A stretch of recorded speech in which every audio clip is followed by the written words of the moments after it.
दोस्तों, कोरोना के बाद अब भारत में निपाह वायरस अपना असर दिखा रहा है, जिसके चलते फिर से लॉकडाउन जैसी स्थिति बनती नजर आ रही है।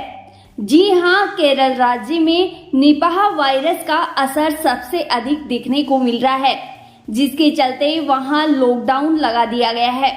लेकिन चिंता की बात तो ये है कि ये वायरस केरल के अलावा भारत के 10 अन्य राज्यों में भी फैल चुका है, जिसके चलते अब देश के वैज्ञानिकों ने अपनी चिंता जाहिर की है और सावधान रहने की सलाह दी है। अब आपके मन में सवाल उठ रहा होगा कि आखिर निपाह वायरस है क्या और क्या ये भी कोरोना की तरह ही फैलता है, इसके लक्षण क्या है, इसका इलाज क्या है, आदि आदि कई सवाल आपके मन में होंगे। तो चलिए आज के वीडियो में इन्हीं सवालों के जवाब जानने की कोशिश करते हैं। दरअसल निपाह एक जूनोटिक वायरस है, यानी ये जानवरों से इंसानों में फैलता है। इस वायरस की शुरुआत साल 1999 में मलेशिया और सिंगापुर से हुई थी। ये वायरस पहली बार मलेशिया के एक गांव सुगई निपाह में पाया गया था, इसीलिए इसका नाम निपाह वायरस रख दिया गया। ये वायरस पहली बार घरेलू सूअरों में पाया गया था। इसके बाद ये कुत्तों, बिल्लियों, बकरियों, घोड़ों और भेड़ों सहित घरेलू जानवरों की प्रजातियों में पाया गया था। साल 1999 के बाद मलेशिया में किसी नए प्रकोप की कोई सूचना नहीं मिली थी, लेकिन 2001 में बांग्लादेश में भी इसका असर दिखाई दिया था और तब से यहाँ लगभग वार्षिक प्रकोप देखने को मिलता है। वहीं भारत में भी ये वायरस साल 2001 में पश्चिम बंगाल के सिलीगुड़ी में मिला था। फिर 2007 में ही पश्चिम बंगाल के नादिया जिले में ये दूसरी बार पाया गया। इसके बाद साल 2018 में केरल के कोझिकोड और मरिपल्लम जिलों के 23 लोगों में ये निपाह वायरस देखने को मिला था, जिसमें से 17 लोगों की मौत हो गई थी। अब वर्तमान में ये वायरस फिर से अपनी जड़ें फैला रहा है। फूट ब्रेड्स को निपाह वायरस का प्राकृतिक स्रोत माना जा रहा है। बता दें कि फ्रूट बैट्स को फल चमगादड़ या फ्लाइंग फॉक्स भी कहा जाता है। फूट ब्रेड यानी ऐसे चमगादड़ से फैलता है जो फल खाते हैं। ये चमगादड़ टेरोपोडी परिवार से आते हैं, जो कि शाकाहारी होते हैं। इन्हें मेगाबेट भी कहा जाता है। इनकी लगभग 197 प्रजातियां हैं, जिनमें से अधिकांश प्रजातियां शाकाहारी ही होती है और ये फल खाकर ही अपनी भूख को शांत करते हैं।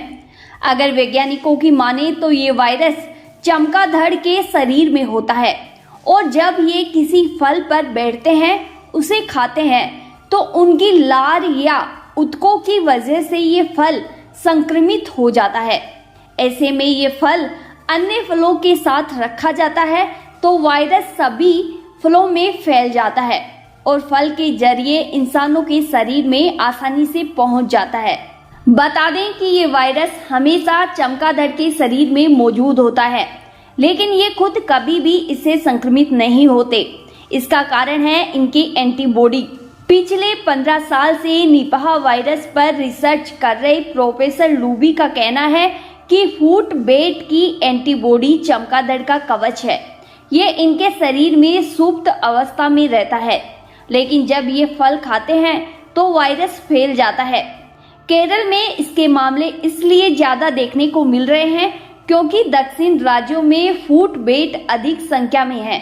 ये चमगादड़ फलों के अलावा फूल, पत्तियां, टहनियां और पेड़ों की छाल भी खाते हैं।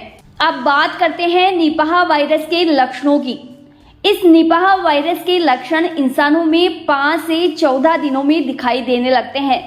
शुरुआती लक्षणों में सिर दर्द, बुखार का आना, खांसी, उल्टी, दस्त, थकान, मानसिक भ्रम जैसे लक्षण दिखाई देने लगते हैं। इसके अलावा मरीज 24 से 48 घंटों में कोमा में भी जा सकता है। निपाह वायरस से आखिर में इंसेफ्लाइटिस यानी दिमाग फूल जाना और एक्यूट रेस्पिरेटरी डिस्ट्रेस सिंड्रोम बीमारी होती है। मरीज की मौत इन्हीं 2 बीमारियों से होती है। बता दें कि निपाह वायरस की मृत्यु दर काफी ज्यादा यानी 40 से 80% है। इस वायरस के लिए अब तक कोई भी वैक्सीन नहीं बनी है। इलाज भी लक्षणों के आधार पर किया जाता है। आमतौर पर मरीजों को एंटीबिट्रोलिक ड्रग्स दिए जाते हैं। प्रयोग के तौर पर Indian council of medical research ने मोनोलोगन एंटीबॉडी ट्रीटमेंट शुरू किया है। अगर आप इस वायरस से बचना चाहते हैं तो आपको इन बातों का विशेष ध्यान रखना होगा कि पक्षियों या जानवरों के चके फल नहीं खाने हैं। चमगादड़ व अन्य पक्षियों से दूरी बनाकर रखनी है।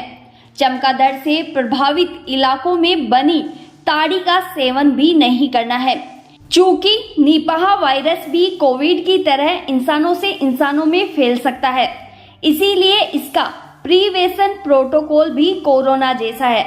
जैसे कि आपको डबल मास्क पहनने होंगे, ठीक से बार बार हाथ धोने होंगे, PPE किट्स पहनकर ही अस्पताल जाना होगा या फिर घर से बाहर निकलते हुए इस किट्स का यूज करना होगा। जैसा कि आप कोरोना काल के समय जिन बातों का विशेष तौर पर ध्यान रखते थे, वैसे ही अब निपाह वायरस के समय भी आपको उन बातों का विशेष तौर पर ध्यान रखना होगा। अगर दोस्तों आपको निपाह वायरस के लक्षण अपने शरीर में दिखाई देने लगते हैं तो बिना देरी करे डॉक्टर से सलाह लें और अपने आप को सबसे दूर रखें जब तक कि डॉक्टर अपनी राह ना दे दे। खुद भी सुरक्षित रहें और अपनों को भी सुरक्षित रखें। जय हिंद, जय भारत। धन्यवाद।